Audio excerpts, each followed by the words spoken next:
Dear students, now we discuss part second of this chapter. ठीक है, जैसा कि हमारे चैप्टर नेम है यूनियन लेजिस्लेचर और executive. These are the based on democratic government. ये हमारी लोकतांत्रिक सरकारों पे निर्भर होती हैं. ठीक है, इनके तीन महत्वपूर्ण अंग हैं. सबसे पहले आता है लेजिस्लेचर, जिसको हम बोलते हैं विधायिका. इसको हम बोलते हैं विधायिका. इसका मुख्य कार्य होता है कानून बनाना, कानून को बनाना. उसके बाद आता है एग्जीक्यूटिव. एग्जीक्यूटिव मीन्स होता है कानून को लागू करना. ठीक है, और नंबर लास्ट पे आता है जुडिशरी. जुडिशरी को हम बोलते हैं न्यायपालिका. ये तीनों ही किसी भी लोकतांत्रिक सरकार के महत्वपूर्ण स्तंभ होते हैं. ठीक है, लेजिस्लेचर क्या करेगी? कानून का निर्माण करेगी. और ये कानून का निर्माण कौन करती है? हमारी लोकसभा करती है प्लस राज्यसभा करती है. ठीक है, ये तो बात आती है यूनियन लेजिस्लेचर के ऊपर. अगर बात आती है स्टेट लेजिस्लेचर के ऊपर, ठीक है, राज्य विधानसभा के ऊपर बात आती है, तो वहां पे राज्य की जो स्टेट लेजिस्लेचर है, स्टेट लेजिस्लेचर वो क्या करेगी? अपने कानून का निर्माण करेगी. नंबर 2 आता है एग्जीक्यूटिव. एग्जीक्यूटिव मीन्स एग्जीक्यूटिव मतलब एक कानून को कैसे लागू किया जाएगा. ठीक है, अगर सेंटर की बात आती है, ठीक है, तो सेंटर की बात आती है तो वहां पे प्रेसिडेंट, प्राइम मिनिस्टर, ठीक है, एंड और उसके बाद क्या? काउंसिल ऑफ द मिनिस्टर्स, ये उसको फॉलो करवाते हैं. और नंबर 3 पे आता है न्यायपालिका. न्यायपालिका ये अपने आप में एक स्वतंत्र इकाई है. यहाँ पे जो देश की सरकार है, उस सरकार का इसके ऊपर कोई हस्तक्षेप नहीं होता है. ये इंडिपेंडेंटली अपना वर्क करती है. और इसका मुख्य कार्य क्या है? इसका मुख्य कार्य है कि संविधान के समक्ष जो कानून बने हैं, उस कानून की कहीं अनुपालना तो नहीं हो रही है, उन कानून को कहीं बाध्य तो नहीं किया जा रहा है, इसलिए वहां जुडिशरी अपना इंडिपेंडेंटली वर्क करती है. अब हम देखते हैं यूनियन लेजिस्लेचर और parliament comprise the president and the 2 houses, Lok Sabha और राज्यसभा. जो हमारी लेजिस्लेचर है, जो हमारी यूनियन लेजिस्लेचर केंद्रीय विधायिका है, ये कैसे बनती है? ये पार्लियामेंट यानी कि संसद, और उसमें कंप्राइज में शामिल किया जाता है किसको? प्रेसिडेंट, भारत का जो राष्ट्रपति होगा, और उसके जो 2 हाउसेस होंगे, जो लोकसभा और राज्यसभा है, इन दोनों को किसमें शामिल किया जाता है? यूनियन लेजिस्लेचर में, केंद्रीय विधायिका में शामिल किया जाता है. A legislature that has 2 houses is called bicameral legislature. उसको हम क्या बोलते हैं? उसको हम बाइकैमरल लेजिस्लेचर, यानी कि उसको हम द्विसदनीय विधायिका कहते हैं, जैसे कि लोकसभा है और राज्यसभा है. ये तो है सेंट्रल लेवल की बात. ठीक है, अगर हम स्टेट लेवल की बात करें तो वहां पे भी वहां पे भी बाइकैमरल फॉलो किया जाता है. ठीक है, उसको हम बोलते हैं लेजिस्लेटिव असेंबली और लेजिस्लेटिव काउंसिल. ठीक है, लेकिन जो लेजिस्लेटिव काउंसिल है, ये सभी स्टेट्स के अंदर नहीं है, लेकिन जो लेजिस्लेटिव असेंबली है, ये सभी स्टेट्स में वर्क करती है. ठीक है, the member of both houses known by the MPs. ठीक है, लोकसभा और राज्यसभा, इन दोनों में जो इलेक्टेड रिप्रेजेंटेटिव होते हैं, उनको हम एमपीज कहते हैं, मेंबर ऑफ पार्लियामेंट कहते हैं. ठीक है, नेक्स्ट बात आती है हमारी एग्जीक्यूटिव. एग्जीक्यूटिव मीन्स जो हमारा कानून बनता है, उसको लागू किया जाता है इसके द्वारा. The union executive comprise the president. इसमें कौन शामिल होते हैं? इसमें प्रेसिडेंट शामिल होता है, वाइस प्रेसिडेंट शामिल होता है, and the council of the ministers, और मंत्री समूह भी, मंत्री परिषद भी इसमें शामिल होता है, headed by the prime minister. और यहां इनका जो हेड होता है वो प्राइम मिनिस्टर होता है. ठीक है, next is president. President means राष्ट्रपति. The president is the head of the state. President जो है उसको हम भारत जैसे लोकतांत्रिक देश का उसको मुखिया कहते हैं, संवैधानिक मुखिया कहते हैं. ही एंड सी, क्योंकि राष्ट्रपति कौन हो सकता है? कोई मेल पर्सन भी हो सकता है और फीमेल पर्सन भी हो सकती है, is elected by both houses of the parliament and legislature assembly of the state and the union territory for term of the 5 years. यानी कि देश का जो राष्ट्रपति है उसका जो चुनाव है, ठीक है, उस चुनाव में कौन लोग भाग ले सकते हैं? उस चुनाव में हमारी लोकसभा और राज्यसभा के चुने हुए मेंबर भाग ले सकते हैं। साथ में कौन ले सकता है?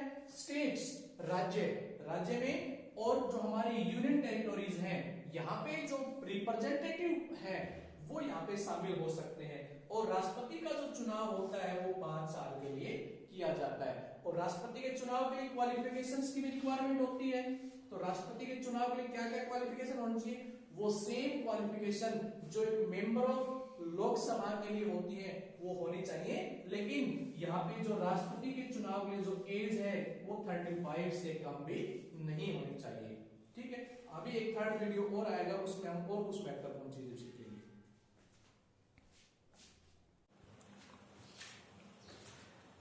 पार्ट 3 स्टूडेंट इसमें हम डिस्कस करते हैं पार्लियामेंट, जिसको हम संसद कहते हैं। वर्तमान में हमारे देश की राजधानी दिल्ली, न्यू दिल्ली में सिचुएटेड है। It is supreme law making body. ये कानून बनाने की एक सबसे सर्वोत्तम इकाई है, संस्था है। और हमारे संविधान जो है उस संविधान के आर्टिकल अनुच्छेद 79 से लेके 123 तक पार्लियामेंट के फंक्शन और पार्लियामेंट के कार्य, उनकी शक्तियों का वर्णन इसमें किया गया है। सबसे पहले हम बात करते हैं लोकसभा के बारे में। तो लोकसभा क्या है? It is called house of people. Lok Sabha को हम हाउस ऑफ पीपल कहते हैं और इसको लोअर हाउस के नाम से जानते हैं। क्यों जानते, इसको हाउस ऑफ पीपल क्यों कहते हैं? क्योंकि इसमें चुने जाने वाले लोगों को हम मेंबर ऑफ पार्लियामेंट एमपी कहते हैं। ठीक है, और ये जो लोग हैं ये पूरे इंडिया से चुन के आते हैं। इनको चुनने के लिए पूरे भारत से चुने जाते हैं। ठीक है, total strength 552 member of parliament जो है संसद में, यहाँ पे अधिकतम संख्या 552 हो सकती है। लेकिन ठीक है, और ये किस प्रकार से है? 530 तो चुन के आएंगे हमारे पूरे स्टेट से, 20 मेंबर चुने जाएंगे यूनियन टेरिटोरी से, और 2 मेंबर ऐसे होंगे जो नॉमिनेट किए जाएंगे किसके द्वारा? प्रेसिडेंट के द्वारा, राष्ट्रपति के द्वारा 2 मेंबर यहाँ पे नॉमिनेट किए जाते हैं। इसकी जो टोटल संख्या होती है वो हमारी 552 की बनती है। लेकिन एट प्रेजेंट हमारी जो पार्लियामेंट है उसमें जो टोटल संख्या है वो 543 की है, और 2 यहाँ पे नॉमिनेट किए जाते हैं राष्ट्रपति के द्वारा। ये 543 जो है ये हमारे स्टेट से और यूनियन टेरिटोरी दोनों से चुनकर आते हैं, इसलिए दोनों को मिला के जो संख्या बनती है वो 545 बनती है। ठीक है, जो रूलिंग पार्टी जो शासन करती है सेंटर के अंदर, वो इनका 272 का वो आंकड़ा है। यानी कि अगर किसी सरकार को, किसी पार्टी को इंडिपेंडेंटली अपनी सरकार बनानी है, बगैर किसी दूसरे दल का समर्थन लिए बगैर अपनी सरकार बनानी है, तो उनको लोकसभा के अंदर 272 मेंबर उस पार्टी के सक्सेस होने चाहिए, विन होने चाहिए, तब वो इंडिपेंडेंटली अपनी सरकार बना सकती है। नेक्स्ट इज इट इज अध्यक्षता करना बाय द स्पीकर। यानी कि लोकसभा में एक स्पीकर भी होता है जो क्या करता है? स्पीकर काम क्या है? स्पीकर का काम होता है लोकसभा की अध्यक्षता करना। ठीक है, और जो लोकसभा के कार्य हैं उनकी अध्यक्षता करना। PM means prime minister is leader of the ruling party. Lok Sabha के अंदर जो प्राइम मिनिस्टर होगा वो रूलिंग पार्टी का क्या होता है? लीडर होता है। जैसे वर्तमान में श्री नरेंद्र मोदी जी जो है वो हमारे देश के प्रधानमंत्री हैं और वो लोकसभा के क्या है? लीडर भी है। ठीक है, important work to make law, ये इसका सबसे महत्वपूर्ण कार्य है। लोकसभा क्या करती है? कानून का निर्माण करती है। It can dissolve by the prime minister and the president. हमारे देश की जो लोकसभा है इसको डिसॉल्व किया जा सकता है, यानी कि भंग भी किया जा सकता है। और भंग कौन कर सकता है इसको? प्राइम मिनिस्टर क्या करेगा? प्राइम मिनिस्टर प्रेसिडेंट को सिफारिश करेगा भंग करने के लिए। ठीक है, फिर प्रेसिडेंट क्या करेगा? प्रेसिडेंट जो सिफारिश आई है उस सिफारिश के ऊपर अपना वर्क करेगा। ठीक है, और फिर प्रेसिडेंट अपना आदेश देगा कि लोकसभा को भंग किया जा सकता है। ठीक है। Next, its member are elected for the 5 years। यहाँ पे जो लोकसभा के मेंबर चुने जाते हैं वो 5 साल के लिए चुने जाते हैं। तो ये कुछ कार्य थे हमारे लोकसभा के। अब इसका हम कंपैरिजन करते हैं राज्यसभा के साथ। तो it is called council of the state. Rajya Sabha को काउंसिल ऑफ द स्टेट कहा जाता है और इसको हम अपर हाउस के नाम से भी जानते हैं। काउंसिल ऑफ द स्टेट्स क्यों कहते हैं? काउंसिल ऑफ द स्टेट इसको इसलिए कहा जाता है क्योंकि कुछ कुछ स्टेट्स के अंदर क्या है, सभी स्टेट्स में लेजिस्लेटिव असेंबली होती है और कुछ में क्या है, लेजिस्लेटिव काउंसिल होती है। तो यहाँ पे जो मेंबर चुने जाते हैं, ठीक है, ये जो लेजिस्लेटिव असेंबली होती है उनकी संख्या के ऊपर निर्भर करता है। यानी कि जैसे हमारा हरियाणा है तो हरियाणा से हम सिर्फ 5 राज्यसभा के मेंबर चुनते हैं। जैसे राजस्थान है, राजस्थान में सिर्फ 10 राज्यसभा के मेंबर चुने जाते हैं। ठीक है।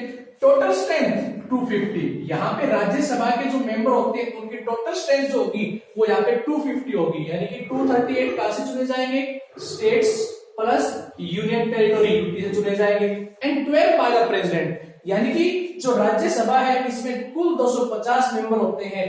238 देश के अलग अलग राज्यों से और जो हमारी यूनियन टेरिटोरी है उनसे चुन के आते हैं।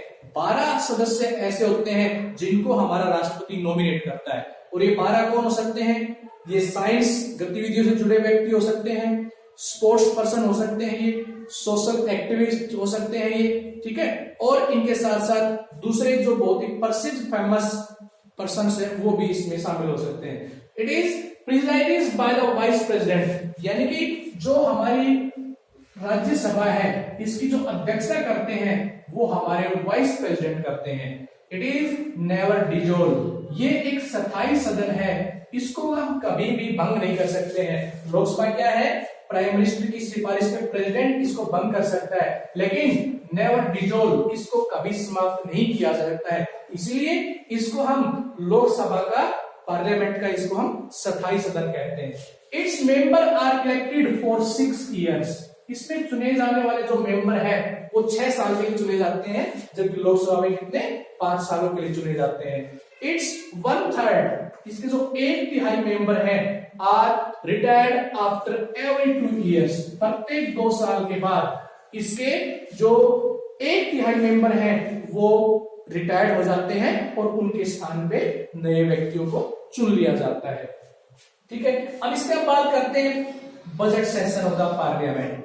तो पार्लियामेंट हैव 3 सेशन। पार्लियामेंट के हम 3 सेशंस होते हैं। सबसे पहले आता है budget session. Budget session means, जैसा कि हमने की पॉइंट्स में आपको अंडरस्टैंड करवाया था, बजट सेशन कब स्टार्ट होता है, ये फेब मंथ से लेके और मई मंथ तक चलता है। ठीक है। पार्लियामेंट के 3 सेशन चलते हैं। ठीक है। सेकेंड आता है मानसून सेशन, ये हमारे जुलाई मंथ से लेके अगस्त मंथ तक चलता है। और लास्ट आता है विंटर सेशन, ये हमारा नवंबर से लेके दिसंबर तक चलता है। हमारे पार्लियामेंट की जो कार्य प्रणाली है वो ये कहती है कि प्रत्येक 6 महीने के अंदर अंदर लोकसभा की जो कार्यवाही है वो होनी चाहिए। यानी कि साल में 2 बार लोकसभा की कार्यवाही की जानी बहुत ही जरूरी है। और 2 बार जो कार्यवाही होगी उन दोनों में 6 महीने से ज्यादा का डिफरेंस भी नहीं होना चाहिए। तो स्टूडेंट्स, ये हमारे कुछ चैप्टर्स की कुछ महत्वपूर्ण चीजें थी जिनको हमने अंडरस्टैंड किया है। चैप्टर बहुत लेंथी है, इसलिए हमको इसको ब्लैक बोर्ड पे यहाँ ज्यादा वर्क नहीं कर सकते हैं। जब हमारी रूटीन सी क्लास स्टार्ट होगी तो इसको हम बहुत अच्छे से सोल्व करेंगे। Thanks, have a nice day.